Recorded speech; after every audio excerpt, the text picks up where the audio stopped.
A day in my life. So, dito kami ngayon sa bundok, nagagapas. Char. Naglalakad muna syempre, papunta sa taas. So, yan. Hindi ko alam kung saan ko itututok ang camera. Then, yan. Lakad-lakad. Super pagod ako dyan. Diba kung gaano kasukal, kataas ng kupon. Yan ang buhay dito sa Mindoro. Pag di ka nangugon, wala kang bubong. So, yan. Hindi ko alam kung saan ako susuot dyan. Hindi ko talaga alam.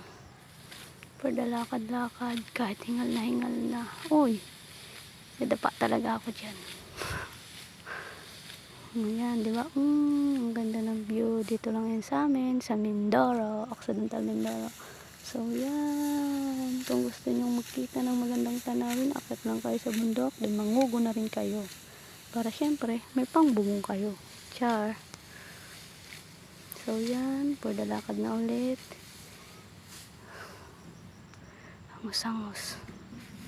Grabe.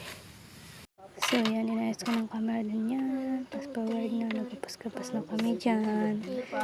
Kunwari marunong So, yan. Pwede pa ano na. Paula-ulaga na. Ayan. Kunwari marunong. Pero ang totoo, naglalandi lang naman. Buong ka pang nataga ng karit. Ayan.